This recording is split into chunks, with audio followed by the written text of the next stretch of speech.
바로 정비소에 가야지 그 센서를 끄면 그런 거예요. 저희도 얼마 전에 한번 타이어 압력 이상 해가지고 정비소 갔더니 바로 가야 돼. 구멍이 뚫려 있더라고요. 네, 그런 게 못이 이렇게 꽂혀 꽂혀가지고. 있죠. 못이 네. 박혀갖고 바람 타이어 바람이 되는 거예요.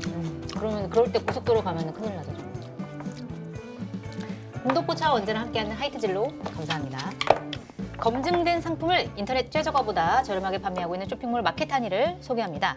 이어폰 필요하셨던 분들은 이 제품에 주목하시기 바랍니다. 운동 중, 이동 중에도 주변 환경을 인식할 수 있어서 더욱 안전한 골전도 이어폰입니다. 소형 IT 가전으로 유명한 이지넷의 넥스트유 브랜드라 믿고 구매하셔도 좋은 제품인데요. 중요한 건 가격입니다. 검색창에서 넥스트유 이어 스프린트 블루투스 골전도 이어폰 검색하시면 10만 원 미만의 가격은 찾아보실 수가 없을 겁니다. 하지만 마켓하니에서는 딱 100대 한정 49,000원 무료 배송으로 만나실 수 있습니다. 동일 회사의 동일 제품으로 1년 무상 AS 보증도 동일하게 적용되는 정품입니다. 이어폰 필요하셨던 분들, 비싸서 구매를 망설였던 분들 지금 바로 마켓하니에서 파격 특가에 골전도 이어폰을 구매해 보시기 바랍니다. 주문 방법은 유튜브 화면 좌측 하단을 클릭해 바로 주문 가능하고요. 주소창에 마켓하니 입력 후에 검색해 주문하셔도 됩니다. 010-2885-3244로 전화 주문도 가능합니다. 네, 이거 좀 써보셨어요? 네. 저 지난주에도 잘 썼잖아요. 이제 잘 네. 쓰잖아요. 전화 다시 해보셨어요? 전화 다시 안 해보셨죠? 이걸 쓰고 있을 때는 전화가 안 오더라고요. 아 근데 이게 네. 이 대중교통 탈 때도 네. 이게 도움이 돼요.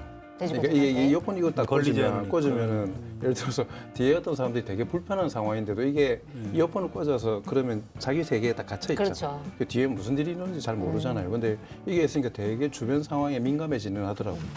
그리고 지난주에 하나 받아서 갔잖아요. 네. 와이프한테 와 이러니까 와이프 바로 한마디 하던데 뭐라고요? 혼자 하니까 좋네.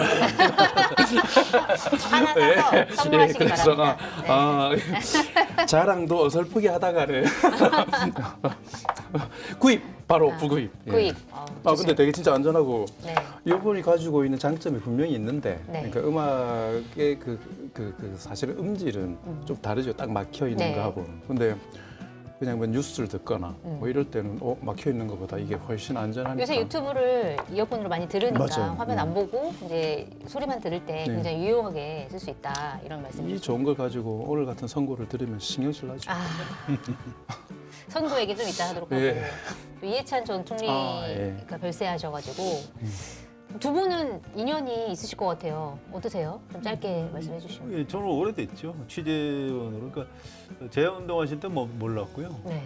제가 이제 정치부 기자 할 때 1992, 3년 그때부터 만났으니까 굉장히 오래됐고요.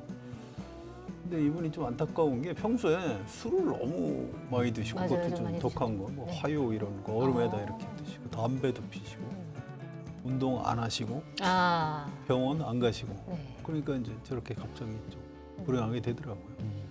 창가에 모인 분들이 오늘 조문 갔다 왔어요. 아, 갔다 한겨레 오셨어요? 간부더라고. 아. 다들 앉아가지고 그래도 건강 나이가 중요하니까 좀 그렇게 몸에 나쁜 술 담배 좀 그만하고 운동 좀 합시다. 이해찬 총리님이 가시면서 우리한테 그런 교훈을 주신 거 아니겠느냐 뭐 이런 얘기들 하더라고요. 네. 그러니까 굉장히 강골이에요 사실은.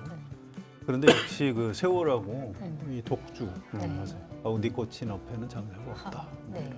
상당히 찔리는.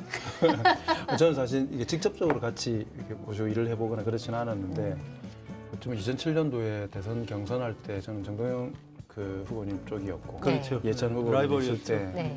치열했거든요. 그때 진짜 치열하게 하고 막 부산에서 저희가 이기고 뭐 이런 것 때문에 네. 사실은 정치적으로 이렇게 탄탄하게 가시다가 그때 한번 좀 어쩌면 패배를 겪게 하는데 좀 기여를 했던 아. 부분이 있어서 네. 이게 보니까 이게 어떤 분이 돌아가시면 혹시 돌아가시고 나서 사람들의 반응이 그분이 그렇습니다. 살아계셨을 평가가 때 그게 나와요. 그대로. 나오잖아요. 예. 저희가 뭐 컨설팅도 하고 뭐 아는 후보들도 많은데 모조리 출마 선언 뒤로 다 미루고 이게 사실은 네. 선거에 출마하는 사람들의 출마 선언의 택일과 출판 기념회나 이런 거 택이라는 건 되게 여러 가지 판단을 하거든요. 그렇죠. 근데 두말 않고 그냥 뒤로 싹 미루고 그 기간 동안에 내 이야기를 할 때가 아니다 이야기하는 걸 봐서 총리님께서 좋은 인생을 사셨구나. 그러네. 그런 생각이 그 들더라고요. 중요한 거 하나만 말씀드릴게요. 그때 정동영 후보도 오셨잖아요. 네. 죄책감 가지실 필요 전혀 없는 게 그 끝난 직후에 제가 이제 이해찬 의원님한테 들은 얘기예요. 지금 이게 김희원 의원이라고 네. 그분이 그때도 참모였는데 뭐 우리 이제 졌다고 굉장히 뭐 슬퍼하고 그러니까 이해찬 후보가 당신 내가 진짜 될 줄 알았어? 이렇게 얘기를 한 거예요. 그러니까 그때는 정동영 후보가 돼야 된다고 생각을 했는데 민주당의 이제 그 뭐라고 그럴까요? 그 재야 출신들의 그 세력을 그대로 좀 갈무리해서 정동영 후보한테 몰아주기 위해서 오. 본인이 출마를 한 그런 게 깊은 뜻이 있었어요. 있었군요. 예, 그렇습니다. 이게 제가 본인한테 들은 얘기예요. 그래서 제 책감을 갖고 있지는 않고요. 전혀 훌륭한 분이시네요. 아니 굉장히 저 지혜롭게 처신을 하셨고 실제로 그래서 이제 손학규 후보는 이제 참패를 했고 이제 이렇게 된 겁니다. 근데 저는 한 가지 언제나 어떤 분에게 돌아가실 걸 아시고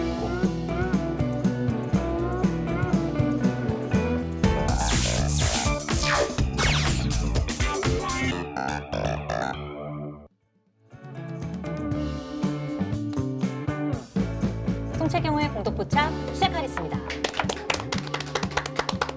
안녕하세요. 저는 한겨레 송채경화 기자고요. 수요일 공덕포차를 책임지고 오신 두 분 소개해드리겠습니다. 먼저 성한용 한겨레 정치부 선임 기자 나오셨습니다. 안녕하십니까? 네, 장고 장형철 KSOI 부소장님 나와 계십니다. 반갑습니다. 뭐 오늘은 아무래도 김건희 씨 1심 선고 결과 얘기부터 좀 해봐야 되겠죠.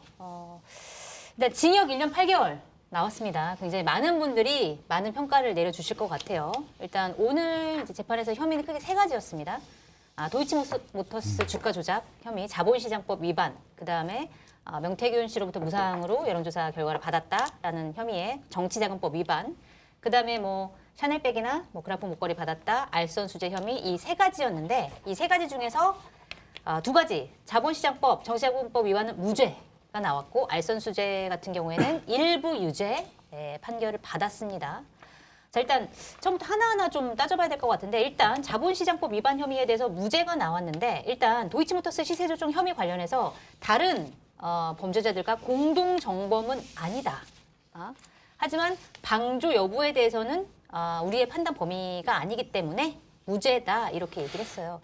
이거 관련해서는 그러면은 검찰이 특검이 항소를 하면서 방조 혐의로 공소장을 변경할까라고 하는 전망도 나오고 이거 결국 특검이 잘못 수사해 가서 이렇게 된 거 아니야? 이런 평가도 나올 수도 있을 것 같아요. 어떻게 보세요? 글쎄요, 저는 1심 재판 중에 이건 공소장 변경을 좀 해달라고 요청을 해도 되는데 왜 재판부가 그걸 안 했는지 모르겠어요. 네. 잘못한 거예요. 지난번에 한덕수 전 총리 재판 때 그 재판부에서 공소장 변경 요구해서 맞습니다. 유죄 선고했거든요. 네. 아니 이거 특검에서 해야 될 일을 내가 굳이 그것까지 해야 되냐 이런 식으로 읽혀서 별로 기분이 안 좋았고요. 네. 이게 참 걱정이에요. 저도 이제 지금 시간이 좀 지났는데도 이 열이 잘 안 식어가지고 네. 좀 마시고. 일단 한 잔 마시고. 네. 그러니까 이제 법원 중에 그런 게 있어요. 뭔가 좀 애매할 때는 피고인의 이익으로 네. 그런 얘기 있긴 해요. 네. 근데 그 얘기를 판결 낭독하기 전에 그것부터 하는 거 보고 그것부터 뭐가 좀 불길하다는 생각이 들었는데. 네. 아니 그걸 물론 이제 말도 안 되게 윤석열, 김건희 이 두 피고인을 강하게 처벌을 해야 되는 건 아닙니다. 그런데 애매하면 일단 좀 봐주겠다 이런 얘기 아니에요. 그건 좀 인정할 수 없고요. 네. 이 민주당에서 지금 이 시간까지 아직 공식 논평은 안 나왔는데 의원들 개별적으로 이제 말들이 나오고 있어요. 네. 박선원 의원은 권력형 범죄를 조장하는 거냐 사법부가. 네. 맞아요. 누가 봐도 권력형 범죄인데 이걸 법리를 막 따져서 아주 좁게 해석해서 이건 무죄 이런 식으로 까나가면은 전부 다 무죄를 할 수도 있는 겁니다. 네. 그럼 앞으로 대통령이나 영부인은 이 정도는 해도 우리가 무죄 받는데 이렇게 생각할 것 아닌가 이런 게 있고요. 네. 김용민 의원은 사법부의 김건희 봐줄 결심. 영화 제목 헤어질 결심을 패러디해서 그런 것 같아요. 그래서 네. 이게 일단 국민들이 감정적으로 잘 못 받아들이실 것 같아요. 사실은 이 영부인은 공직자는 아니지만 네. 그 엄청난 영향력 생각하면 사실 대통령보다도 더 센 사람 아니었나요? V제로? 근데 이걸 다 이 사람 공동 정범 아니기 때문에 네. 무죄다. 이걸 좀 네. 좀 납득하기가 좀 쉽지 말, 않다. 말이 잘 안 나오네요. 좀 기분이 상해가지고 제가 죄송합니다. 네, 그 지적은 맞는 것 같아요. 이진관 판사 같은 경우에는 실제로 공소장 변경을 해달라라고 해가지고 그걸로 이제 유죄를 판결을 했는데 이번 판사 같은 경우에는 그렇게 선택은 하지 않고 이거는 우리가 판단할 영역이 아니다라고 해버리고 무죄를 선고한 부분 지적을 해주셨어요. 어떻게 보셨어요? 변호인들 변론 듣는 느낌이었어요. 아, 선고를 그래요? 하는데 네. 그리고 김건희 씨가 이야기했던 아무것도 아닌 사람, 공동정범으로서 이걸 모의하고 같이 실행했다라는 걸 찾을 수 없다. 네. 이게 사실은 결론인 거지 않습니까? 그렇기 때문에 공동정범이라는 이게 공소 내용에 대해서는 무죄를 선언해 버린 거지 않습니까? 그래서 네. 아까 말씀하셨던 것처럼 저도 보통의 상황이라면 그리고 일반적인 상황이라면 죄가 없다라는 전제를 가지고 진행을 해야 되지만 지금은 객관적인 상황이 그런 게 아닐 뿐더러 좀 더 엄격하고 무겁게 바라봐야 하는 상황인데 네. 게다가 지난주 여기 앉아가지고 저희가 한덕수 전 총리가 8년을 더 받는 걸 보고 네. 이야, 사법에 정의가 살아있다 뭐 이렇게 이야기를 하고 그랬었죠. 그다음부터 뭐든 보니까 패널들이나 평론하시는 분들이 오늘 선고에 대해 가지고 앞다투어 기본 구형 딱 잡고 네. 거기에다 플러스 얼마를 갈 거냐를 이야기하던 상황이 되놓으니까 국민들의 박탈감이 좀 더 클 것 같아요. 일단 지난주 한 얘기는 취소하고 근데 저는 사과하고 네. 아까 이런 평가가 나올 때 사법부 전체에 대한 매도와 평가를 안 해야 하는 건 저는 맞지 않다라고 생각을 합니다. 그러니까 그렇게 되니까 국민들이 볼 때는 되게 우스운 게 뭐냐면 본인들이 생각하기 합당한 게 나오면 사법 정의가 서 있고 네. 본인들이 생각했던 거하고 조금만 다르면 사법 정의는 무너졌고 뭐 적폐고 이렇게 되는 거잖아요. 네. 그래서 정확하게 저는 재판부를 지적하고 지금 현재 이 부분에서 잘못했던 부분들, 문제가 있는 부분들에 대해서 지적하는 게 중요하지. 이걸 전반적인 사법부 체계에 대한 네. 불신으로 연결시켜서 우군들을 상실할 필요는 없다라는 생각이 들어서 그 부분은 조금 주의를 했으면 좋겠다고 그건 생각합니다. 뭐 인정하는데 재판부는 다 다르니까요. 네. 네, 다른 판결을. 73년생이라고 그러셨죠. 그렇죠. 이분 74년생이시더라고요. 한 1년 더 살아봤어야 되는 거예요. 지난 지난주 검사님이 그 재판장 73년생. 네. 일 년? 아, 일 이게요. 년 차이가 몇 참 년도에 큰것 태어나에 같고. 따라서 좀 다르군요. 소띠 우직하거든요.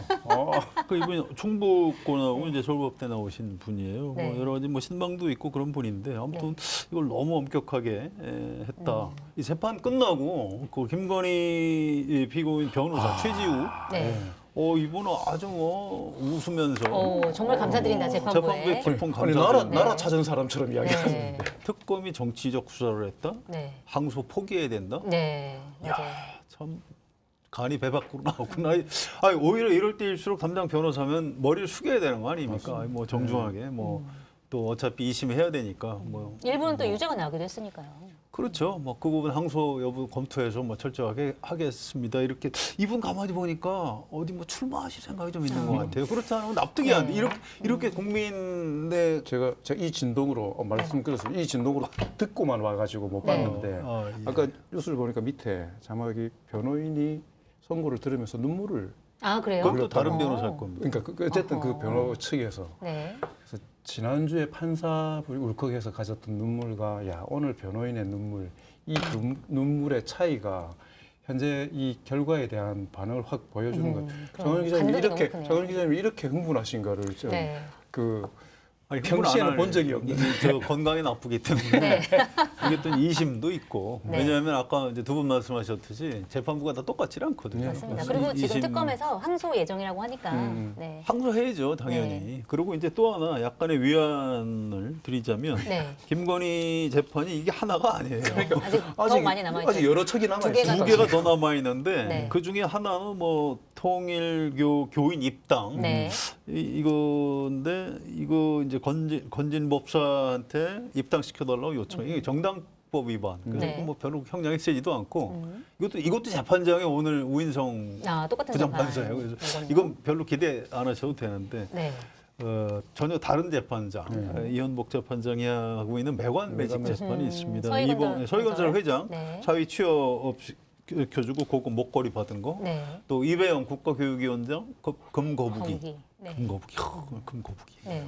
요즘 금값도 비싼데. 그렇죠. 네. 뭐 이 형량도 올라가야 됩니다. 그래서 주식, 금값에 금값 이런 따라. 데서 민감. 그다음에 로봇 개 사업가 한테도 받은 거죠. 5명한테 일단 계산하면 3억 7천만 원어치 귀금 조건 명품 가방을 받았다. 이게 이제 이것도 특가법 발선 수재예요. 네. 이거는 이미 진술들이 다 나와 있기 때문에 여기서 무죄 받기는 어려울 것이다. 그러니까 오늘 첫 번째 재판 1심 선고 결과 갖고 너무 실망들 하지 말라. 이 말씀. 건강을 근데 버리지 말자. 결정을 마무리할 때 그 이야기 했지 않습니까? 공정이라는 가치가 가장 중요하다. 네. 그렇기 때문에 그걸 위배하는 가장 큰 범죄는 부패. 이런 이야기하면서 공정이 관철될 수 있는 사회라는 기대감이 이 사회를 유지시킨다라는 주옥 같은 말을 이 선고 다음에 하더라고요. 그래서 이야 주옥 같은 말이 아니고 지옥 같은 느낌이었습니다. 거기다가 그러시군요. 검이 불루, 화이 불칭 네. 이 사자성어 네. 시작할 때딱 썼던 검소하나 거. 누추하지 않고 네. 화려하나 사치스럽지 않다. 영부인이면 이래야 되는데 네. 안 그랬다. 그래놓고 1년 8개월을 선고하면 네. 어떻게 해요? 이건 앞뒤가 안 맞는 얘기입니다. 맞아요. 그러면서 이렇게 또 얘기를 했습니다. 피고인은 자신의 지위를 영리 추구의 수단으로 오용했다. 통일교 측의 청탁과 결부대에 공여된 고가 사치품을 뿌리치지 못하고 수수해 자신의 치장에 급급했다.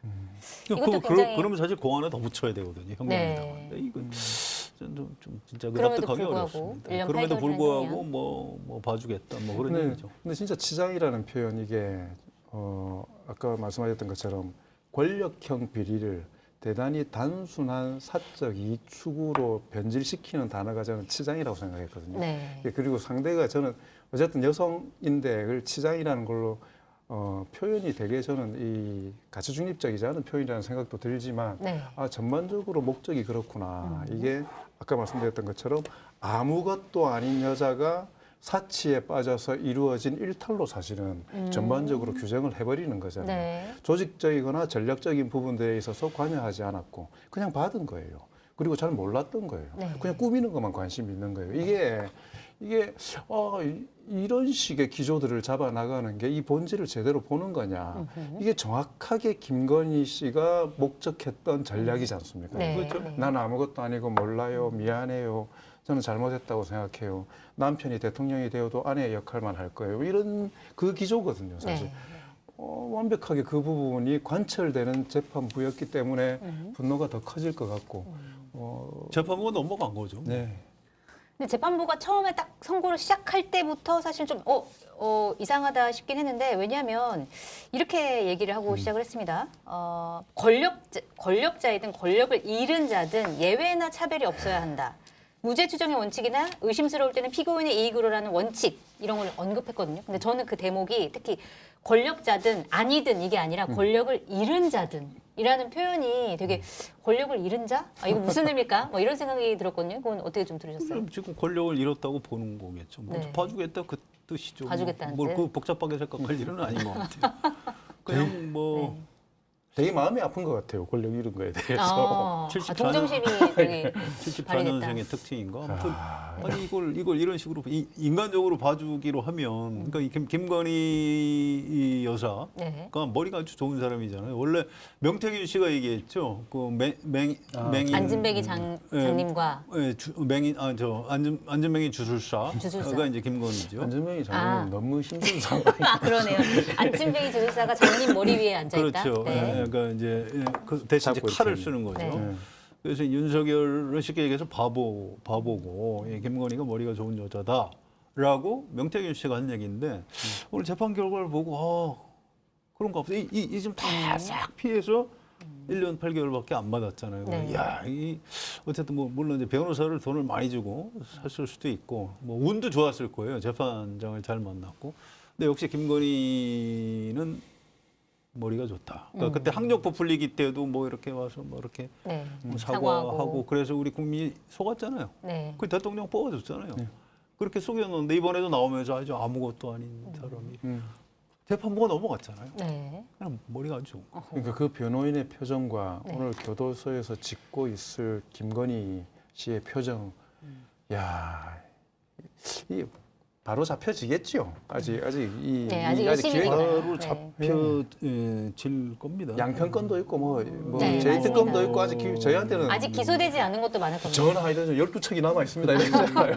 아직 전세를 뒤엎을 네. 12척이 남아 있습니다, 지금. 저는 이제 법원의 판사들도 결국 상식을 넘어서지 못한다고 생각을 해요. 그런데 이걸 좀 옛날로 되짚어서 생각을 해볼게요. 이 두 사람이 부부가 나이가 12살 차이예요. 네. 그래서 1960년생 그리고 이 김건희 여사는 1972년생이에요. 네. X세대죠. 그 머리에 12살 차이가 나는 거고. 근데 개엄하고 나서 부부싸움 할 때 뭐라고 했는지 기억나시죠? 너 때문에 다 망했다 이렇게 네. 얘기했잖아요. 12살 젊은 부인이 남편한테 너라고 하면서 막 쏴붙일 정도로 보통 사람이 아닌 거예요. 사실은 2022년 대통령 선거 치르기 전에 학력 부풀리기 의혹이 나오고 김건희는 누구인가 해서 막 기사들 쓰고 할 때 조금 나이가 든 고참 기자들 사이에서는 저 두고 봐라. 이다음에 윤석열은 잘 모르겠지만 저 김건희는 반드시 감옥 갈 것이다라고 얘기한 사람이 꽤 그래요? 네. 여럿입니다. 그래서 꽤 멀리 미래를 내다봤구나. 이제 저도 그런 생각을 하고 그래서 앞으로 좀 아까 말씀드렸지만 재판도 많이 남았어요. 그래서 네. 결국 그 죄값을 다 받을 겁니다. 그래서 일단 우리 그 일반 국민 여론도 그래요. 윤석열 그러면 약간 속된 표현으로 그 참 멍청한 놈 이렇게 얘기를 하죠. 근데 김건희 여사에 대해서 얘기를 하면 사람들이 별로 동정을 안 해요. 저런 나쁜 X 그냥 이렇게 표현을 하고 알거든요. 그래서 최종적으로 오늘 1심에 불구하고요. 2심, 3심 남아 있고 또 다른 재판도 남아 있다. 네. 상식을 믿자 이렇게 네. 위로를 좀 드리겠습니다. 알겠습니다. 자, 이번에 첫 번째 혐의만 지금 얘기한 거고요. 두 번째 혐의 다시 또 얘기를 하도록 하겠습니다. 이거는 사실은 장관님께 좀 여쭤보고 싶은 건데 그 정치자금법 위반 혐의에 대해서 범죄 증명이 없다 이렇게 얘기를 했단 말이에요. 그러니까 명태균 씨가 무상으로 여론조사를 제공을 했고 사실 이거에 대한 대가를 김영선 전 의원을 공천함으로써 받은 거다. 뭐 이게 이제 세간의 의심이었는데 그게 아니라 명태균 씨가 영업을 위해서 그냥 자기 나름대로 여론조사를 자발적으로 실시한 뒤에 이거를 그냥 윤석열 부부한테만 준 게 아니라 여러 사람들한테 준 것 중에 하나일 뿐. 그리고 김영선 전 의원을 공천한 것도 명태균 씨의 부탁으로 공천을 약속해 준 거라고 단정하기도 어렵다 이렇게 얘기를 했어요. 이건 좀 어떻게 봐야 될까요? 저는 이게 지나고 나서니까 이게 다시 돌아봐야 되겠지만은 네.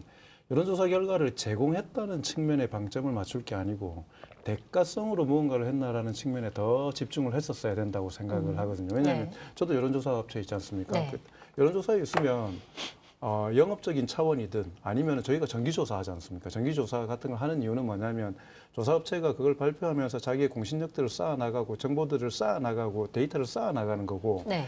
누군가 좀 유망한 후보가 혹시 있다? 그럼 그분에게 이야기할 거리들을 만들기 위해서 조사기관의 특성은 그런 거잖아요. 조사라는 데이터를 가지고 거기에 따른 컨설팅할 내용을 가지고 접근하는 거지 않습니까? 네. 사실은 되게 일반적입니다. 이런 접근이? 그 부분에 대해서. 네. 그 김건희 씨에 대한 선거의 양이 적고 많고의 부분에 대한 좀 감정적 혹은 정의의 측면과 별개로 네. 이 부분은 저는 객관적으로 봐야 되는 것이기 때문에 명태균 씨가 어떠한 배경과 추진을 의사를 가졌든지 조사 결과를 가지고 그걸 제공했다라는 부분들이 무언가 편의를 제공했다. 그리고 오늘 이야기 들어보니까 단독으로 여기만 맞춤형으로 네. 혹은 특별한 요구에 의해서 조사된 게 아니고 일반적인 내용들을 가지고 분석을 하면서 내용을 제공을 했던 거잖아요. 물론 네. 그렇기 때문에 이건 이쪽을 집중할 경우에는 조금 쉽지 않을 수 있다라는 생각이 들던데 특히나 이런 그 피고 쪽의 우호적인 재판부의 여지없이 사실은 그걸 딱 받은 거지 않습니까? 이게 네. 예, 좀 고민스러운 건 이게 명태균 씨에 관련된 부분들, 명태균 씨가 주장했던 것들하고 좀 대척된 점에 있는 거니까 관련되어 있는 다른 사람들의 재판에 영향을 미칠까 봐 저는 이 건에 대해서는 그게 좀 더 그렇더라고요. 지금 윤석열 전 대통령도 이거 가지고 있고, 네, 그다음에 재판을 오세훈 받고 시장도 있고. 있고 네. 등등등이 하나가 무너지면 전부 다 그 유리한 거 가지고 인용을 하면서 이걸 가지고 계속해서 확대할 건데 네. 그런 차원에서 이 부분은 좀 조금 아쉬운 부분도 있고 네. 전체 세 가지 중에 저는 세 가지 중에 이 부분은 조금 다시 돌리기에는 아까 말씀드렸던 것처럼 김영선 그 공천 부분에 대한 네. 확과 좀 다른 형태의 진짜 전환시킬 수 있는 특별한 다른 팩트가 발견되지 않는 이상은 이 부분은 쉽지 않겠다라는 생각은 저는 사실은 좀 하긴 들더라고요. 근데 사실 공천을 약속하지 않았다, 약속했다는 거를 단정하기 어렵다고 했지만 사실은 윤석열 전 대통령이 내가 윤석열한테 얘기했는데 뭐 것 좀 해주라고 했는데 뭐 이런 얘기들을 했잖아요. 이걸 약속했다고 단정하기 어렵다고 보는 게 맞는지 약간 의문점적이긴 합니다. 이거 네. 2심 가면 뒤집힌다고 봐요. 저는 그래요? 이 법률을 이제 빡빡하게 적용하느냐, 헐렁하게 하느냐, 둘 다 틀리지 않아요. 네. 근데 봐주려면 헐렁하게 하는 겁니다. 이게 무죄 취지를 우리 한겨레 사회부에서 표로 정리할 때 이렇게 표현이 이렇게 되죠. 계약 체결의 증거가 없다. 여론조사. 네. 그다음에 재산상 이걸 가지고 재산상 이득을 취했다고 볼 수도 없다. 뭐 그렇게 볼 수 있어요. 네. 이거 쉽게 한마디로 하면 좀 봐줄게. 뭐 이건 별거 아닌 것 같은데 뭐 여론조사. 우리 여론조사 업체 계시지만 우리 여론조사 공짜로 할 수 있어요? 그러니까 못합니다. 사실은 돈 주고 해야 되는 거지. 그걸 컨설팅하고 어떻게 계약서 공짜로 쓰고. 해줘요? 네. 그걸 공짜로 해주면서 뭐 대신 누구 좀 공천 좀 해주세요. 그러면 그 돈 준 거랑 똑같은 거지. 근데 이걸 재판부에서 이걸 다르게 봤기 때문에 네. 전 이건 2심 가면 뒤집힌다고 보고 또 이 관련한 좀 전에 말씀하신 사람들이 많아요. 피고인들이. 맞아요. 네. 전부 다 무죄 나와요? 안 될 거요. 지금 오늘 1심 판사가 대법관이 아니에요. 네. 1심에 불과합니다. 네. 좀 더 여유를 갖고 지켜보시죠. 알겠습니다. 이번에는 동정업체라서 뭐 변호하는 건 아닙니다. 아니 뭐 그게 변호 톤으로 느껴지지 않았습니다. 네, 알선수재 혐의 좀 봐야 될 것 같은데 샤넬 가방 2번 받고 그라프 목걸이 받았는데 일단 김건희 씨 같은 경우는 샤넬 가방 2개 받은 건 인정했습니다. 그리고 그라프 목걸이는 안 받았다라고 했는데 일단 샤넬 가방 2개 받은 거 그라프 목걸이 받았다는 거를 재판부에서 인정을 했어요. 그런데 첫 번째 받은 샤넬 가방은 이건 대가성이 없다라고 본 거고 두 번째 받은 샤넬 가방 그다음에 목걸이는 대가성이 있다 이렇게 보고 일부 유죄를 판단을 한 건데 이거는 어떻게 좀 보셨어요? 근데 저는 그 선고를 할 때 일단 통일교 쪽에서 뭐 ODA라고 합니까? ODA 사업. 그 외국 지원하고 네. 꼭 자락을 하나 깔더라고요. 그 사업의 내용은 네.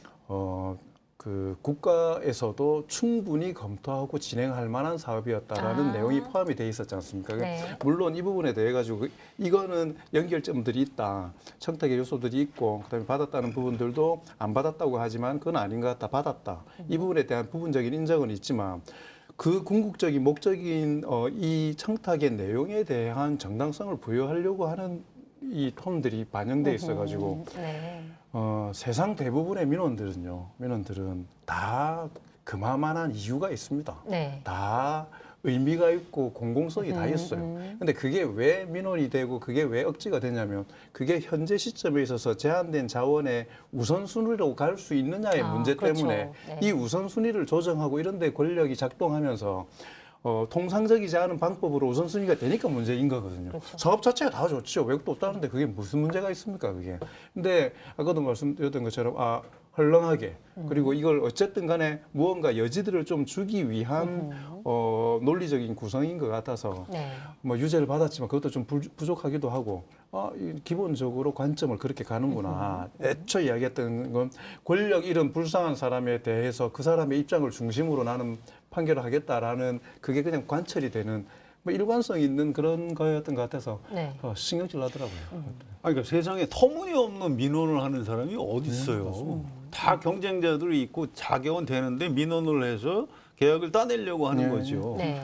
그리고 민원할 수도 있습니다. 뭐 변호사들 내세워서 뭐 법리를 대고 그게 아니고 명품하고 뭐 목걸이를 주고 민원을 했는데 그걸 국가에서 검토할 수도 있는 거고 지금 무슨 소리를 하는 거예요? 네. 또 이거 판결 잘못됐다고 보고요. 특히 네. 그라프 목걸이는 안 받았다고 부인하잖아요. 본인이 안 받았다고 했죠. 당사자가 안 받았다고 하는 거는 반성도 안 하는 거 아니에요. 네. 근데 이걸 양형을 그렇게 적게 해요? 이거 안 되는 거야. 최소한 이거 제가 받았는데 사실 청탁 대가성이라기보다 제가 잠시 눈이 멀어서 잘못했습니다. 싹싹 빌면은 그래 뭐 반성하고 양형을 좀 뭐 적게 한다. 이게 이해가 되는데 아예 안 받았다고 하는데 이거를 징역 1년 8개월? 이게 지금 무슨 소리 하는 거예요? 지금 네. 앞으로 그 우리나라 고관대작 부인들이 다 이런 정도 받고 네. 뭐 안 걸리면 좋은 거고 걸려도 난 절대 안 받았습니다. 그래도 1년 8개월밖에 안 받아요? 형을? 지금 무슨 재판을 이렇게 하는지 화나셨습니다. 많이 화나셨어요. 말이 안 된다고 생각합니다. 네. 이건. 근데 이게 불러보면 이게 워낙 이런 건들이 저희한테 너무 일상화돼 있어서 그렇지 한 번만 떨어져서 보면 한 나라의 대통령 부인이었던 사람이 지금 주가 조작, 네. 명품 받고 이 재판이 지금 진행되고 있는 그러게 거잖아요. 말입니다. 이게 저희는 너무 이게 디테일하게 보는 이유가 뭐냐면 익숙해져 버린 거예요. 어느 네, 순간에. 네.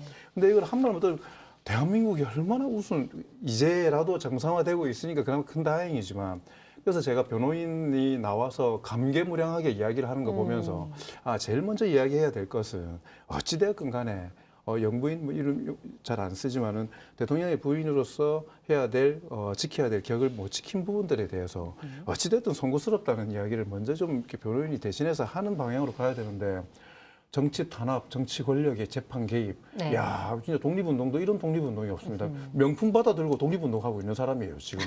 그래서 이 국민들 저항 때문에 다음 재판부는 되게 엄청나게 좀 더 큰 부담을 안고 진행하게 될 겁니다. 역대 대통령 부인들이요 대부분이 네. 성품들이 어떠시냐면 이를테면 뭐 정당 총재를 겸하고 있으니까 뭐 공천 때 누가 뭘 가지고 옵니다. 그러면은 야단을 쳐서 돌려보내요. 네. 그리고 뭐 강제로 혹시 그걸 놓고 간다 그러면 자기 남편한테 얘기를 하고 그 사람 절대로 공천 주지 마세요 이렇게 합니다. 네. 대부분 뭐 김영삼, 김대중, 뭐 노무현 이분들 부인들이 대부분 지금 김혜경 여사도 저는 그런 정으로 알고 있어요. 이분만 특이한 거예요. 네. 근데 이걸 어떻게 이렇게 관대하게 처벌하고 도저히 납득할 수 그래서 없어요. 보통은 보면은 후보나 이 당사자에게 뭔가 청탁을 하기 좀 어렵거나 이런 사람들이 다른 루트를 찾을 때 여사님이나 사모님들 찾는 경우들이 좀 있잖아요. 네. 그냥 비겁한 거 네. 아니에요 그게? 그렇거든요. 근데 제가 볼 때 윤석열 부부는 김건희 씨한테 못 갈 사람들이 윤석열 대통령한테 가는 그쵸, 거예요. 여기는 너무 줄이 많이 서 있으니까. 그쪽이 권력이 뭔가 V제로. 바뀌었구나. 네. 네. V제로한테. 네, 그래서 저 사람 좀 안 좋은데 이야기하면 윤석열 제가 가서 이야기하면 다 퇴짜 맞고 네. 니 때문에 안 되잖아 이러고 퇴짜 맞고 오고 뭐 이런 분위기인 것 같아가지고 처음에 정권 네. 초기에 용산에 대통령실이 있었죠. 거기에 한 6개월이 안 돼가지고 사람들이 많이 쫓겨난 적이 있습니다. 보안 검사를 해가지고. 네. 근데 비서관실마다 행정관 한 사람씩은 다 살아남았는데 그게 전원 다 V제로 라인이었어요. 그러니까 알고 봤더니 이 사람들은 자기 비서관실에서 하는 일을 보고합니다. 여사한테 보고를 했다는 거예요. 네. 그분들이 혹시 이력서 보고 막 사주 보고 뽑았다는 그분들일까요? 아니요, 그건 아니고 이제 그건 원래 아니고. 그 뭐 여러 가지 뭐 회사 업체나 뭐 이런 거 추천해서 이제 그 김건희 라인이었다는 거고 다른 비서관들이나 행정관들은 보안 문제로 다 잘렸는데 그 사람들만 그대로 남아 있었죠. 그래서 그 용산 대통령실에 근무했던 비서관이나 행정관들 사이에서는 이미 아주 초기부터 V제로가 더 세다. 그러니까 네. 심지어 뭐 대변인이 인사 관련해서 뭘 발표를 했는데도 기자들이 취재하려고 이제 그 V제로 라인 행정관한테 물어봤어요. 아까 대변인이 이렇게 발표했는데 이게 맞습니까? 그 대변인이 지금 뭘 모르고 한 거니까. 그런 혼란이 발생한 게 거기서 발생한 거예요. 거기서 발생한 겁니다. 네. 그 말 믿지 마세요. 이렇게 해서 이제 언론사 기자들이 대혼란에 빠졌던 일이 있는데 그게 지금 다 기억납니다. 실제로 드러나고 있는. 그러니까 그런 분을 지금 아무것도 모르는 치장만 하는 네. 하찮은 사람으로 지금 이 프레임을 설정을 하고 있는 거잖아요. 네, 재판부가 깨야죠. 이건 깨질 겁니다. 안 된다. 아니 본인은 그렇게 주장할 수 있는데 네. 재판부가 그러면 명색이 된다. 판사라는 사람이 거기에 넘어가면 어떡해요. 이 74년생들은 문제가 있네. 알겠습니다. 그리고 오늘 74년 너무 편승해서 큰일 났네. 73년생 74년생들 좀 있으신데 우리 패널 중에도 있으신데. 대부분 다 좋습니다. 74년생. 알겠습니다. 오늘 같은 재판부에서 통일교 정치권 로비 의혹 관련된 사건도 함께 선고가 됐습니다. 2시가 김건희 씨였고 3시가 윤영호 전 통일교 세계평화통일가정연합 세계본부장이었고 그다음에 4시가 권성동 국민의힘이었는데 일단 윤영호 전 본부장 같은 경우에는 징역 1년 2개월이 선고가 됐고 권성동 국민의힘 통일교 쪽으로부터 1억 원 받은 혐의를 받고 있었죠. 자, 징역 2년 선고가 됐습니다. 근데 이거는 좀 어떻게 평가하세요? 다행이네요. 저는 이 권성동 의원 집행유예로 내주지 않을까 걱정을 아하. 했는데 네. 이게 지금 뭐그 우인성 재판관이 다 하는 거 아니에요? 그 네. 시간 순위로. 네. 일단 윤영호 통일교 본부장 이분은 1년 2개월 이것도 너무 싸게 한 거 아니에요? 네. 이게 사실 권력형 비리 금품 제공자 아닙니까? 네. 근데 이거를 물론 적용 법조가 좀 애매하긴 해요. 뭐 정치자금법, 부정청탁금지법, 그러니까 김영란법이죠. 그다음에 업무상 횡령. 이래서 1년 2개월이 나왔구나. 그건 알겠는데 네.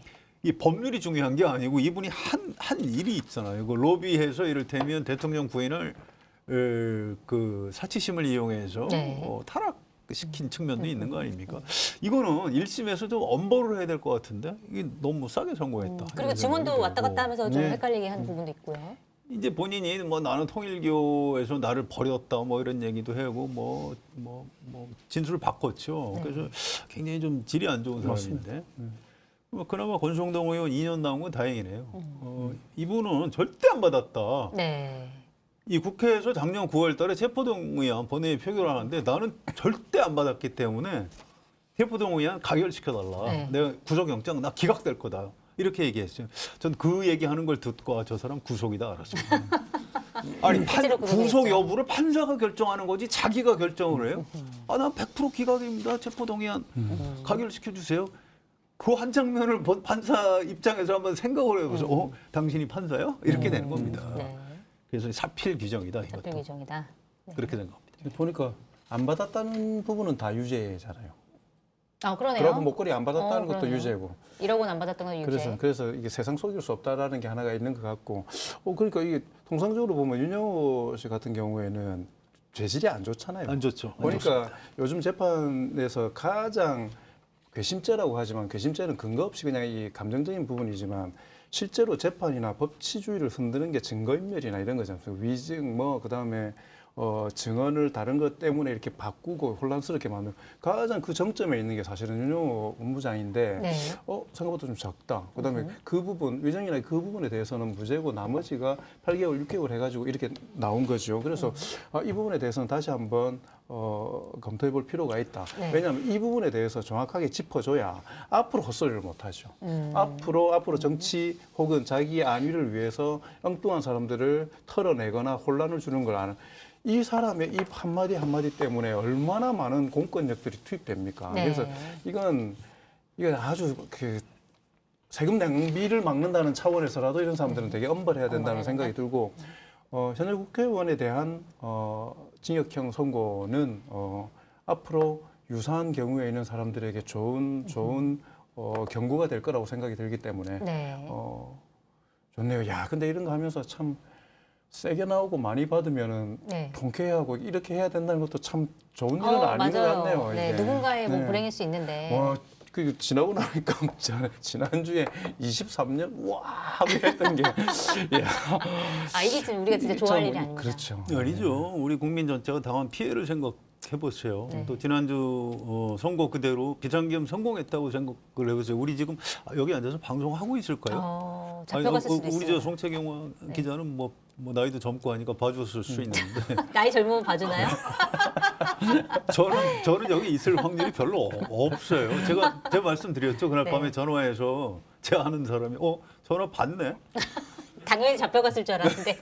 전화 받는 거 보니까 얘들이 네. 준비한 경우는 아닌 것 같네. 이런 통화를 한 적이 있어요. 어차피 뭐 소영 기자하고 저하고 지금 총 들고 무장 이렇게 무장 투쟁을 하고 있을 수도 뭐 있어요. 삼천교육대 가 있을 수도 있어요. 그래서 아니면 이게 이제 전선이 딱 그어져가지고 그렇죠. 우리는 총 들고 약간 이렇게 제가 전국을- 소영 기자님 뭐 고발하고 이런 어디 숨어 계십니다. 이런. 아니 좀 아까 두 분이 너무 원정적으로 말씀하시길래 그래요? 아니 그거 그러시면 안 되는 거예요. 알겠습니다. 이건 제대로 된 벌을 받았다. 예. 권성동 의원. 그렇습니다. 아직도 징역 부족하다. 2년에 추징금 1억 원. 알겠습니다. 자, 이번에는 국민의힘 얘기를 좀 해보도록 하겠습니다. 국민의힘이 계속 안 좋은 일이 좀 벌어지고 있어요. 장동혁 국민의힘 대표가 단식을 끝냈는데 그 이후로 국민의힘 내부 갈등이 더 커지고 있는 상황입니다. 일단 내일 국민의힘에서 아마 최고위에서 한동훈 전 국민의힘 대표에 대해서 제명을 의결할 것이다라고 하는 전망이 굉장히 많습니다. 뭐 봐줄 거냐 어떻게 할 거냐 조금 뭐 이거를 낮춰줄 것이냐 여러 가지 전망이 나왔지만 대체적으로는 그냥 제명할 것이다 이런 전망이 많아요. 동의하세요? 그렇게 할까요? 단식의 여러 가지 이유 중에 하나가 그 반대 여론을 누르기 위한 것들이 있었던 거지 않습니까? 네. 저는 그렇게 생각하고요. 근데 그렇기 때문에 저는 한동훈 전 대표의 타이밍 문제가 참 하루 이틀 지났을 때 갔어야죠, 단식이. 그게 무릎을 꿇는 게 아니거든요. 네. 예를 들어서 거기 가서 제명 문제에 대한 다른 전향적인 의견을 구하는 게 아니어도 정치적인 일정이라는 게 있고 정서적인 일정이라는 게 있어요. 네. 그러니까 이게 정치를 저는 한동훈 대표가 참 부족하다고 생각이 드는 게 그냥 정서적으로 가는 거예요. 당원들이 보는 건 굶는 사람이에요. 네. 이 인간적인 사람이. 도리를 그러니까 보여줘야 나는 되는데. 아니 상대당 안 온다고 막 뭐라고 했는데 그 자당 안에 지금 가장 쟁점이 되고 대립되고 있는 사람이 코빼기도 안 보인 거지 않습니까? 네. 괘씸죄가 추가되죠. 그럼 제명에 대한 명분을 좀 줬다고 보세요, 한동훈 전 대표가? 저는 명분은 지금도 충분하다고 생각하고 왜냐하면 그게 네. 명분이 실제로 있냐 없느냐를 떠나가지고 제명을 하겠다는 사람들한테는 이미 충분한 근거가 있는 거잖아요. 그러니까 오히려 단식은 저는 어떻게 하는지 태도와 자세를 보기 위한 시험대였다고 생각을 하고 근데 거기에 미안한 표현이지만 어설픈 자존심 혹은 네. 어설픈 합리적인 판단을 한 것 같아요. 그래서 전 사실 단식 끝나고 나면 복식이 중요하거든요. 네. 그거 제대로 못하면 진짜 몸이 오랫동안 상하게 됩니다. 그리고 휴식이 필요하더라고요. 네. 근데 그럼에도 불구하고 저는 내일 억지로라도 최고위원회 나와가지고 제명까지는 자기 손으로 하고 딱 들어갈 거라는 생각이 듭니다. 하고 말 것이다. 저는 할 거라고 생각합니다. 어떻게 보세요?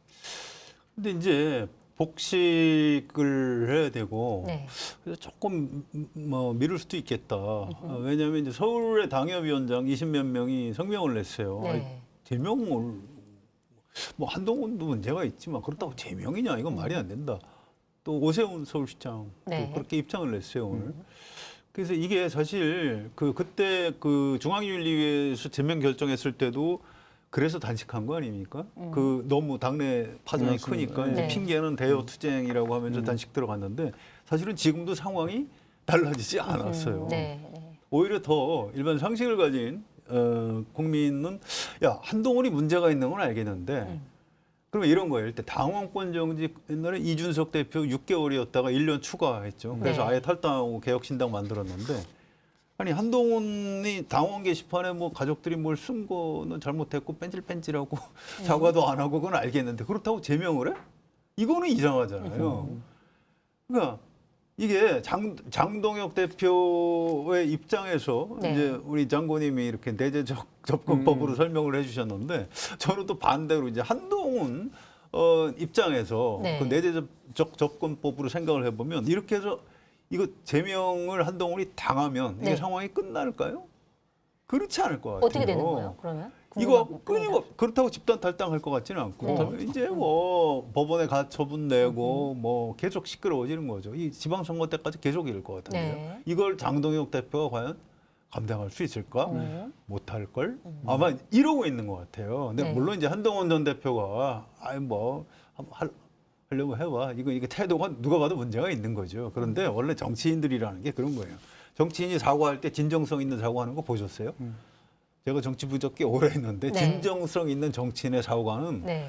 형용 모순이에요. 그런 사과 없습니다. 그래요. 근데 사과하는 척하면 그래 뭐 사과한 걸로 치고 그냥 대충 넘어가자. 이게 정치의 어떤 여백의 미이기도 하고 한 겁니다. 근데 장동혁 대표라는 사람은 아주 특이하게 사과 진정성이 없잖아요. 태도가 문제가 있잖아 이러고 있는 거예요. 그 얘기는 무릎 꿇어 확실히 그 얘기예요. 더 꿇어.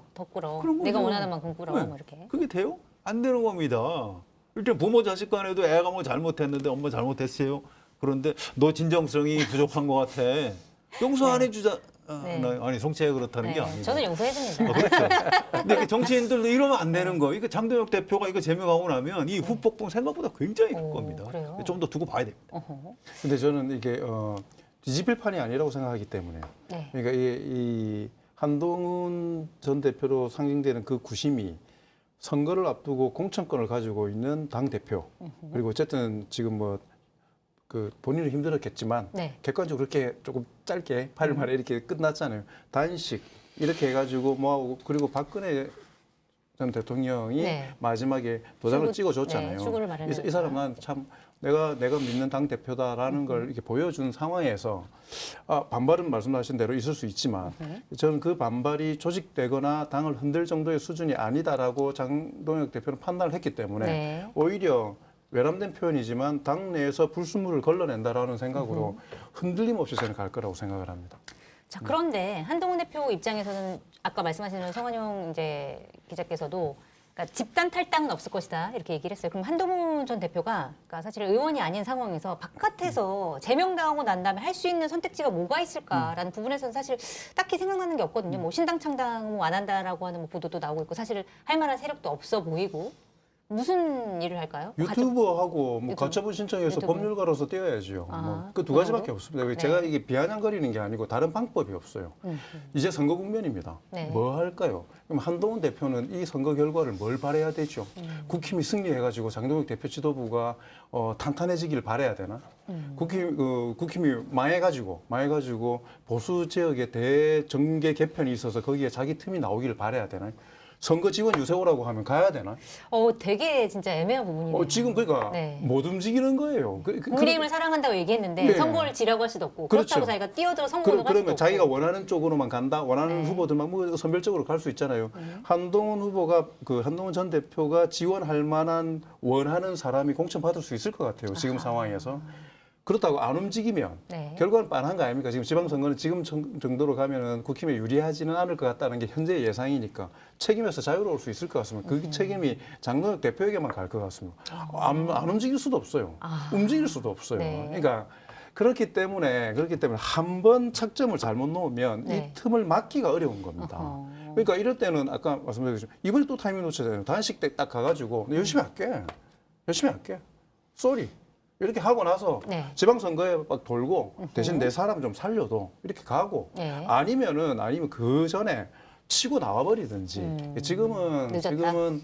어떤 것도 그러니까 이제 장동혁 대표한테 안 간다는 거 아니면 안 가려고 하는 곳은 명확한데 네. 갈 수 있는 곳이 지금 어허. 없는 상황이라고 저는 생각합니다. 완전 사면초가에 저는 그렇다고 잘했다. 생각해요 지금. 그렇죠. 근데 차라리 집단 탈당을 해서 네. 뭐 의원들 한 뭐 대여섯 명이라도 탈당을 하면 오히려 국민의힘으로서는 더 좋아요. 깔끔하고.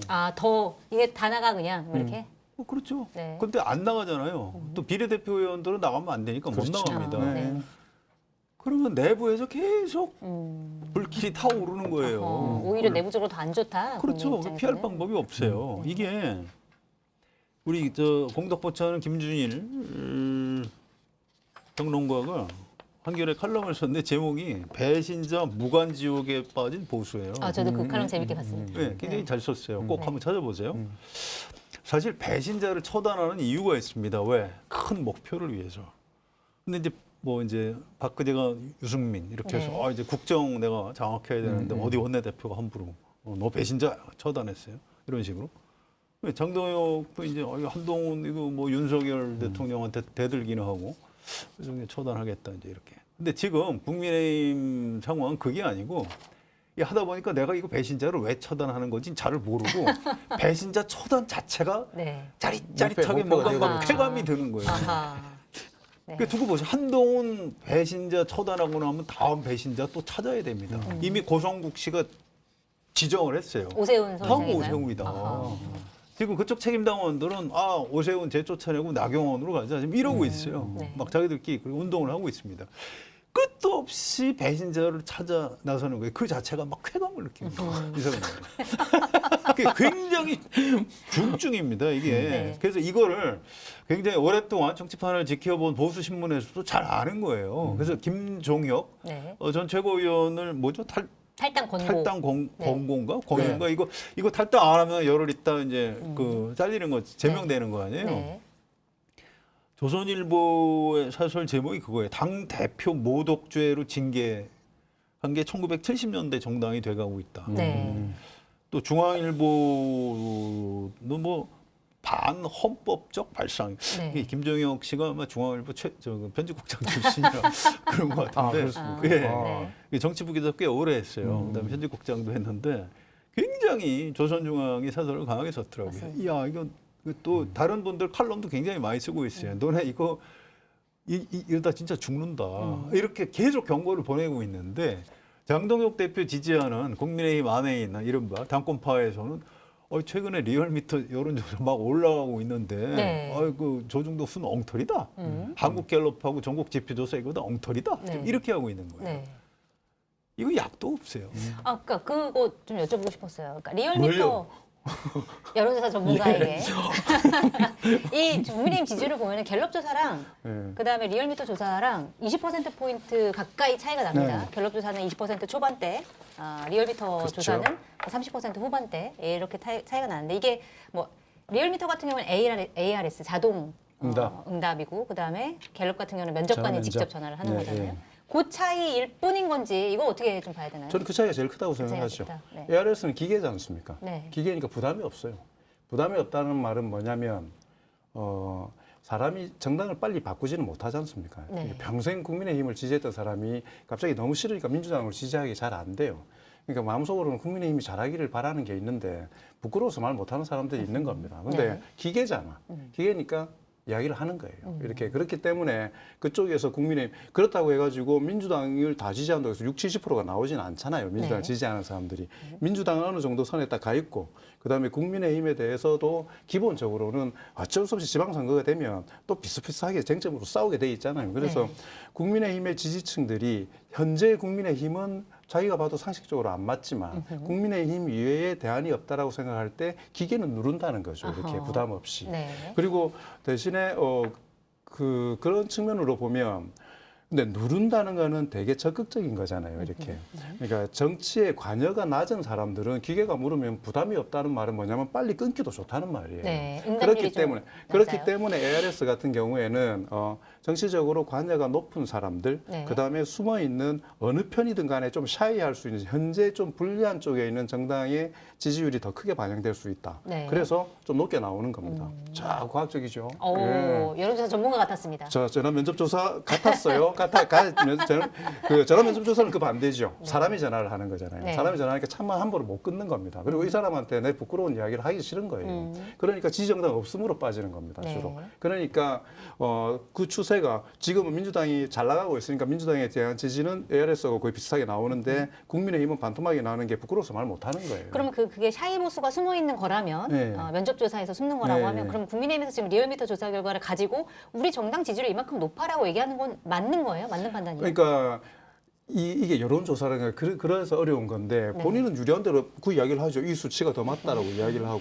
네. 근데 지금 말씀드렸던 그겁니다. 정치 고관여층들의 여론은 ARS를 보는 게 저는 더 맞다고 생각 들어요. 네. 근데 그냥 좀 관여도가 낮은 사람들이 최대한 반영을 하는 게 전화 면접이 높기 때문에 그래서 현재의 수치를 볼 게 아니고 추세를 보는 게 중요한 추세를 보는 겁니다. 게 중요하다. 그 전화 면접 조사에서도 저관여층들이 대답을 이렇게 하는데 그게 올라간다. 이러면 바닥이 뭔가 좀 바뀌고 있구나. 이거 위험 신호다. 네. 그리고 저관여층들을 올리기 위해서 어떻게 해야 되느냐, 다른 정책적 수단을 강구해 볼 거냐라는 측면에서는 이 수치가 중요한 거고. 근데 선거는요. 여론조사보다 더 적극적인 행위예요. 네. 투표하러 가야 되는 거지 네, 않습니까? 그러네요. 그러니까 그렇기 때문에 고관여층들의 밀집도를 높이는 게 선거에서는 또 이기는 거예요. 그러니까 그런 걸로 보려면 ARS 이런 걸 보고 그 지표에서 이 사람들을 더 어떻게 촉발시키고 네. 더 발전시킬 거냐를 가지고 선거 전략을 짜야 되는 거고. 그러니까 ARS가 맞냐, 전화면접 조사가 맞냐는 실제로 그런 그러네요. 의미가 없어요. 근데 최근에 보니까 이게 케이스별인데 전화면접 조사가 훨씬 비싸거든요. 아하. 자원이 많이 들어가죠. 네, 통당으로 그렇겠죠. 이렇게. 네. 근데 그 자원 투입 대비로 선거 결과하고 비교를 해보니까 ARS 쪽이 조금 뭐 그게 예외적인 건지 모르겠지만 지난 총선에서는 ARS의 결과가 조금 더 거기에 부합했던 거는 그래요? 같습니다. 네. 그러니까 박빙이 생기지. 그렇지 않습니까? 그래서 면접 조사나 이런 거는 다 자기 주요한 대로 주장하겠지만 진짜로 판을 제대로 보고 싶으면 아까 말씀드렸던 것처럼 종합적으로 봐야 되고 추세를 중심으로 추세를 봐야 봐야 되고 된다. 네. 그리고 너무 작은 표본 숫자를 가지고 들여다보면서 확대해서 해석하지 말고 아하. 그런 부분들이 전문가 같은 제 이야기입니다. 전문가 같지 않고 전문가십니다. 예, 감사합니다. 강성 지지층 여론은 확실히 그러면 네. 정동영 대표를 중심으로 뭉치고 있다 이렇게 보시는 거잖아요. 그렇죠. 그럼 실제 지방선거에서도 더 지금처럼 한동훈 전 대표를 제명시키는 게 더 유리하다. 저는 그러니까 그러니까 그게 반드시 긍정적으로 이 종합적으로 판단하는 거니까 이게 이재명 정부의 잘못한다는 생각이 이걸 또 높일 수도 있고 뭐 그래서 이것도 한두 번으로 봐서는 안 될 것 같고 네.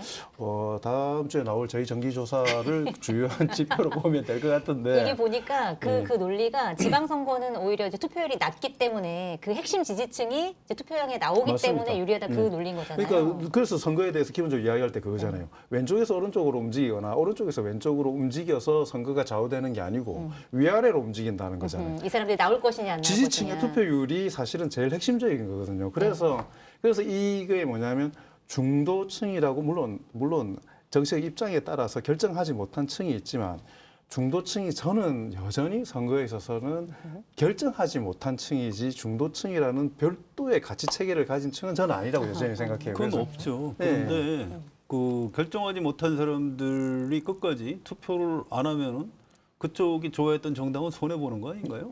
그렇죠. 그거를 이름을 중도층이라고 붙이든 미선택층, 미결정층이죠. 그렇죠. 이라고 붙이든 네. 무슨 차이가 있는지 잘 모르겠고요. 그 전에 민주당의 스핀 닥터들도 중도층은 없다.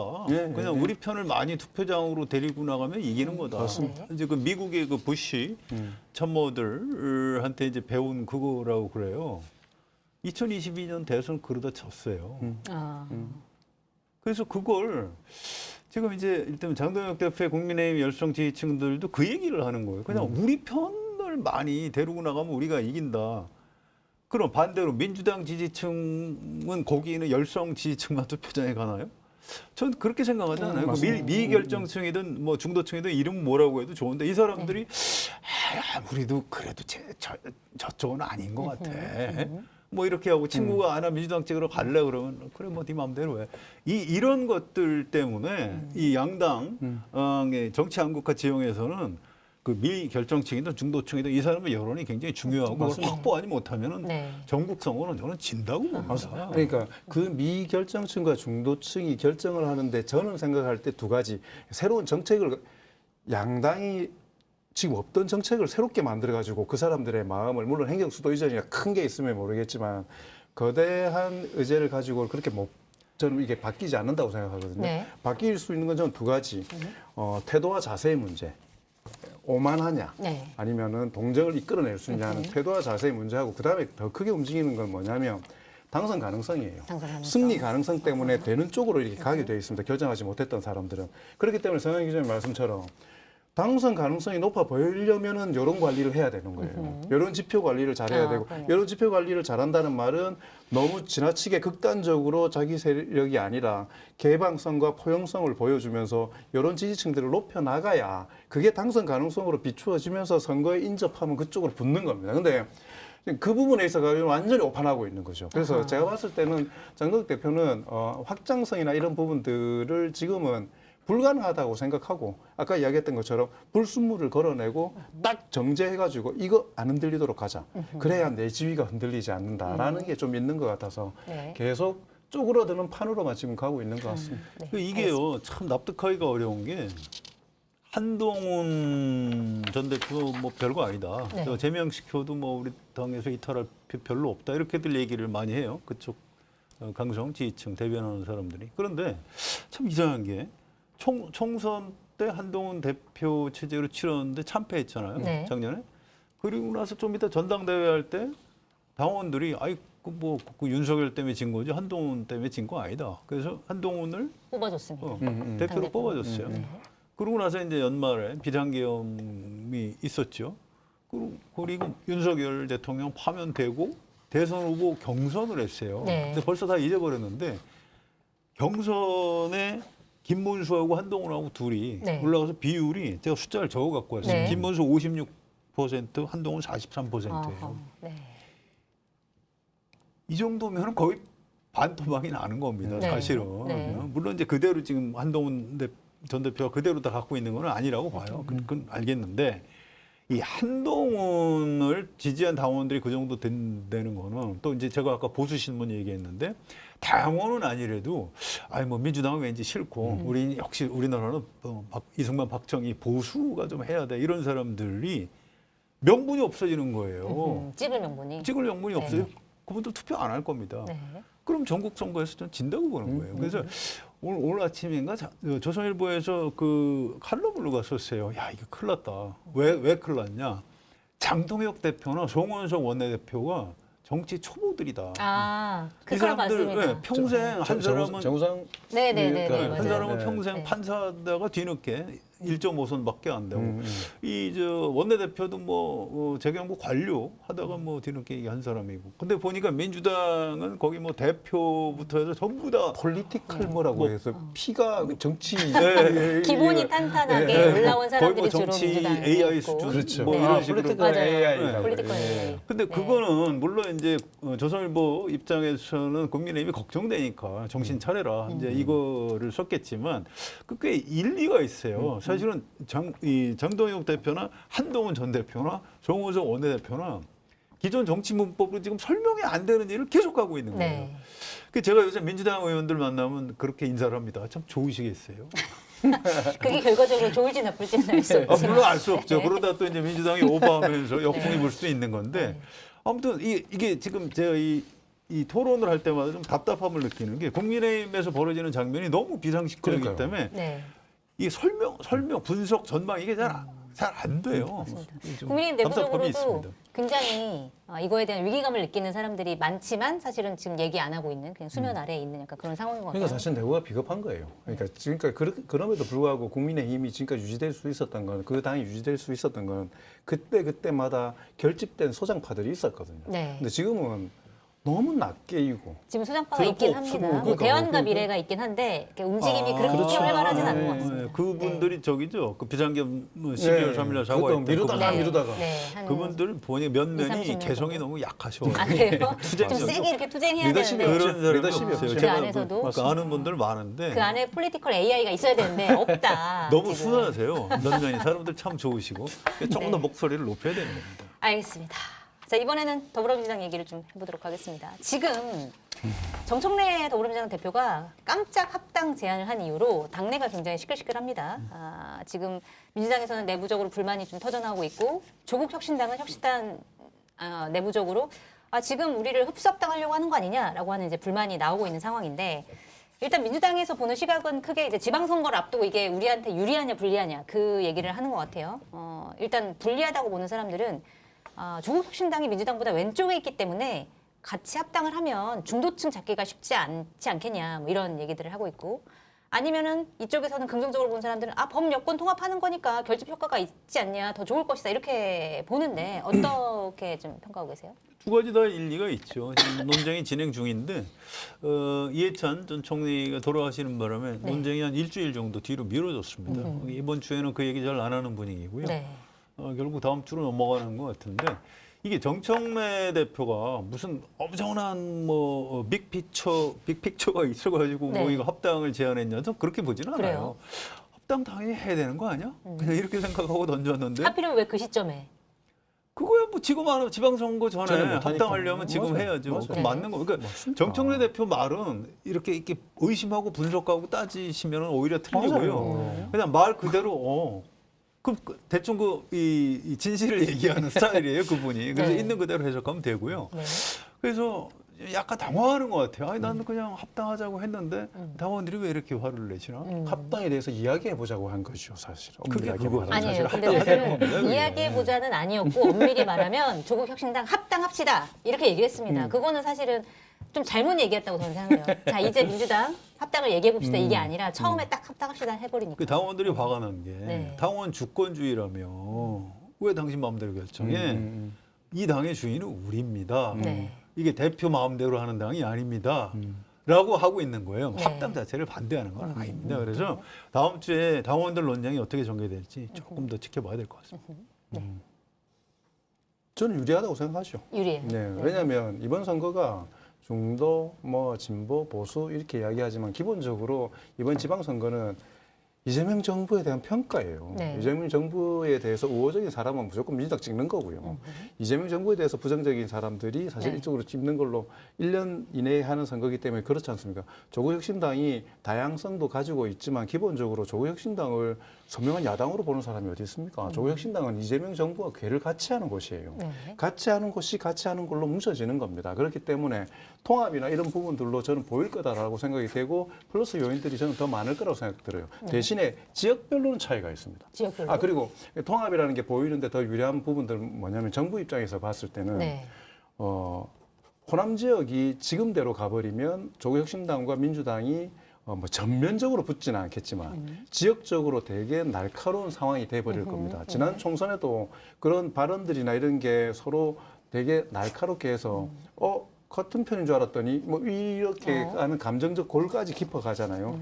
호남 쪽이 지금 광주 전남 통합하고 이런 여러 가지들이 있고 어쨌든 이재명 정부의 가장 큰 지지 기반인데 거기에 약간의 분란이 생기는 부분들은 정부의 국정운영 동력을 얻는데 위험 요인이 저는 될 수 있다라고 생각하기 때문에 네. 그런 여러 가지를 봤을 때 유리하다라는 생각이 사실은 들고 근데 이를테면 불경 지역에 유리하냐? 네. 예, 지역별로는 좀 다른 조금은 차이들이 있습니다. 왜냐하면 불경 지역 같은 경우에는 민주당이 탈환이라는 개념을 쓰지만 어쨌든 전통적으로 국민의힘이 강했던 근데 대구 경북보다는 약간의 가능성이 있는 네. 뭐 그런 지역이잖아요.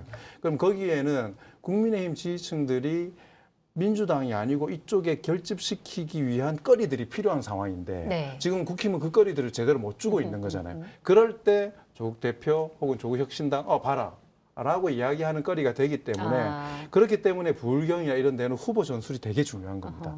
그러니까 그 위험 요인들을 만회할 수 있는 후보 전술이 되게 중요한 거고 근데 전국적으로 봤을 때는 합당이라는 것 자체가 전혀 나쁘지 않은 그리고 예전에 이를테면 민주노동당 예전에 있었던 지금 진보당 같은 이념 스펙트럼이 명확하게 차이가 나는 당과의 합당이 아니거든요. 네. 엄밀히 말하면 조국혁신당은 강도나 이런 문제 물론 그 당에서 아니라고 생각하실지 모르겠지만 국민들이 보기에는 뭐 사안에 대한 정도의 문제. 네. 근데 그 정도의 문제도 역할 분담으로 바라봐지는 그런 시각들이 많기 때문에 네.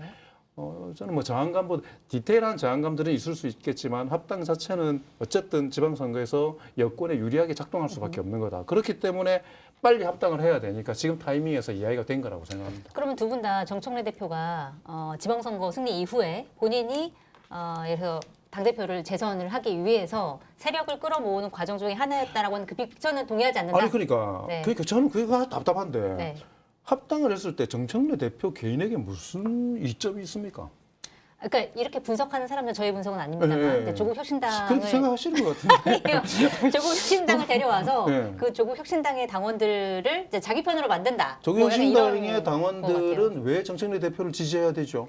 조국 합당을 받아줬으니까. 합당을 받아주고 조국 대표가 시키니까 잘 모르겠습니다만 어쨌든 그런 논리예요. 그러니까 냉정히 말하면 조국 대표라는 잠재적인 경쟁자가 생기는 거예요. 네. 정청래 대표에게는. 네. 자, 지금은 합당 부분 대해서 뭐 이렇게 하지만 정청래 대표에 대해서 반대하거나 정청래 대표에 동의하지 않는 사람들은 다른 대안을 찾아야 되는 상황이잖아요. 선거라는 국면에서. 그래서 김민석 총리도 이야기 나오고 여러 사람들이 이야기 되잖아요. 조국 대표가 조국 혁신당의 조국 대표인 경우하고 민주당 내에 주요한 지분을 차지하고 있는 조국 대표하고 정책 위상이 달라요. 네. 정청래 대표로서는 되게 좀 이게 위협적인 존재가 생기는 오히려. 것일 수 있고요. 네. 그다음에 지방선거 호남이 찌그덕대든 뭐다 되든 간에 민주당은 지방선거에 승리할 거예요. 당 대표가 승리의 과를 다 가지고 그 공을 다 가지고 가는 겁니다. 기본적으로. 근데 거기에 합당을 통한 시너지 효과가 보였을 경우에 네. 전국적으로 조국 대표 다 돌지 않겠습니까? 어디에 출마하든 간에 그 공이 오롯이 정청래 대표의 것이 조금이라도 공을 나누게 되는 그런 게 있잖아요. 냉정하게 봐버리면. 근데 그럼에도 불구하고 정청래 대표가 저는 합당을 이야기했기 때문에 중간 과정에 있어서 당원들한테 사과를 하기도 했고 약간의 이 과정 관리의 문제에 대해서는 지적할 수 있지만 합당 자체를 정청래 대표의 다른 의도로 생각하는 거는 이건 합당이 아니라 네. 분당이어도 이 의도인 거고 아하. 모든 게 합당을 안 해도 그 그러니까 의도인 기본적으로 의제에 대한 부분들이 아니고 네. 메신저에 대한 부정적인 게 있기 때문에 나오는 거라고 네. 저는 생각합니다. 근데 이게요, 그러니까 분석적이고 미시적으로 지금 장관님 말씀 대부분 타당해요. 저도 다 동의를 하고. 근데 이게 저도 이제 자신이 없는 게 합당은 옛날부터 민주당에서는 합당 자체가 선이었습니다. 통합 그 자체가 선이었고 분열은 무조건 나쁜 거였어요. 네. 뭐 옛날 이승만 때부터 뭐 뭉치면 살고 흩어지면 죽는다. 이게 정치의 영원한 진리예요. 그래서 합당으로 뭔가 세를 키우는 거니까 우리한테 유리해지는 거죠. 그래서 그 당이론이 굉장히 앞선다고 보고요. 거기다가 자꾸 이렇게 계산을 넣어갖고 이것 때문에 합당하는 거 아니냐 이렇게 하면 오히려 분석이 복잡해진다는 얘기입니다. 그런데 그거하고 별개로 네.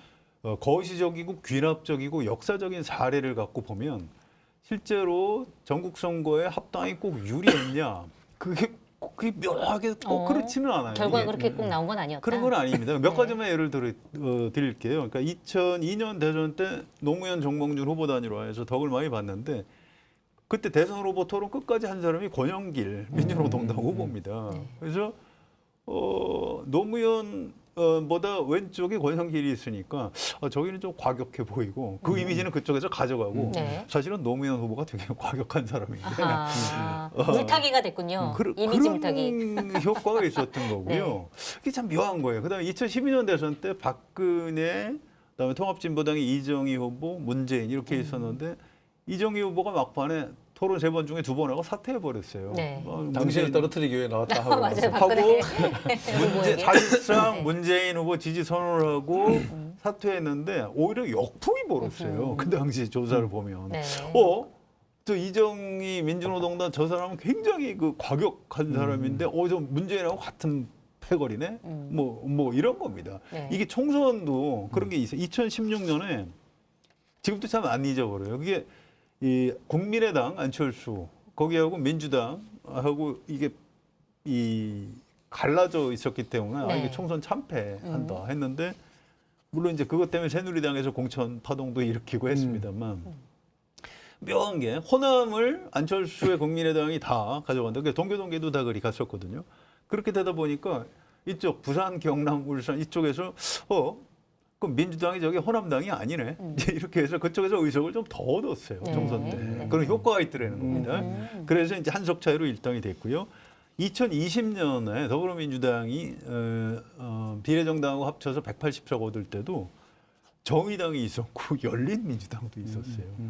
또 작년에도 조국혁신당이 있었던 겁니다. 그래서 네. 전 이걸 과학적으로 설명할 능력은 없어요. 다만 그동안 전국 선거의 사례를 보건대 통합하는 게 선거를 앞두고 통합하는 게 꼭 그대로 나타나지는 않는 것 같다. 오히려 민주당은 지금 실용주의나 중도 보수까지 가고 있는 마당에 조금 더 진보적이고 좀 이념적인 정당이 하나 따로 있는 것도 어쩌면 민주당에 뭐 그렇게 나쁜 일은 아닐 네. 수도 있다. 이제 전 그런 생각을 경험에 의해서 하고 있는 근데 이게 겁니다. 외람되지만 조국혁신당이 그 지난 총선 때 가졌던 그 시기적인 정합성들 때문에 가지고 있었던 존재감이 실제로 그렇게 크지 않지 않습니까? 이 거의 2% 지지율만 따지자면 게다가 호남 지역이라고 그래서 그때 국민의당 같은 안철수 국민의당 같은 경우에는 호남에서 거의 경합을 해서 가져가는 목들이 많을 정도의 존재감들이 분명히 좀 있었거든요. 그렇습니다. 예. 그래서 조국혁신당은 저는 실체적인 존재감이 그렇게 크지가 지금 않은 상황이기 그러니까 왼쪽에서 때문에 역할을 해주는 그렇죠. 정도의 역할을 못한다. 게다가 아까 말씀드렸던 것처럼 본질적으로 민주당보다 더 진보하다라는 느낌보다는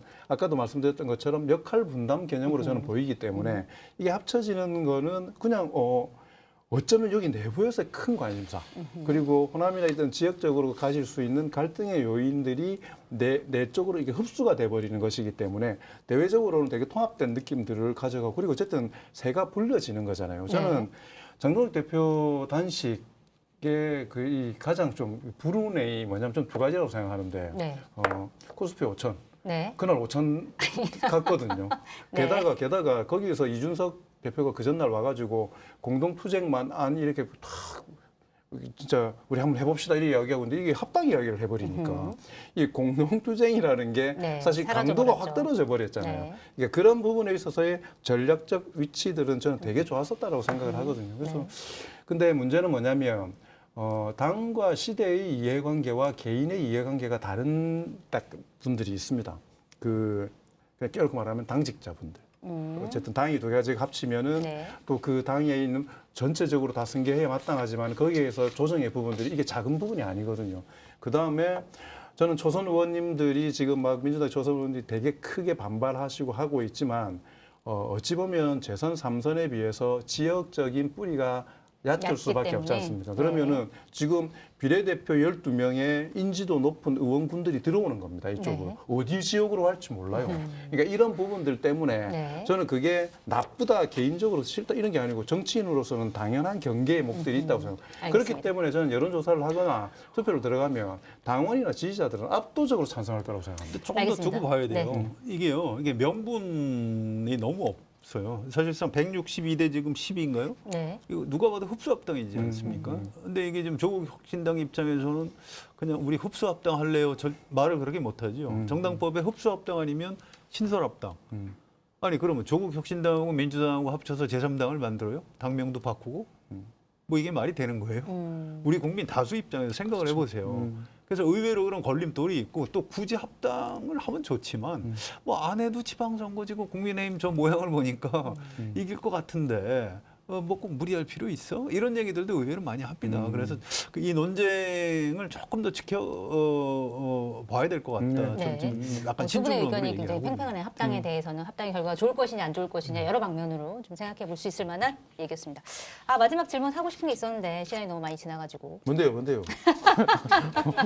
그럼 질문만 하세요. 답을 안 하니까. 아닙니다. 그건 다음으로 좀 미루도록 하겠습니다. 마켓단이 소개하고 오늘 마무리하도록 하겠습니다.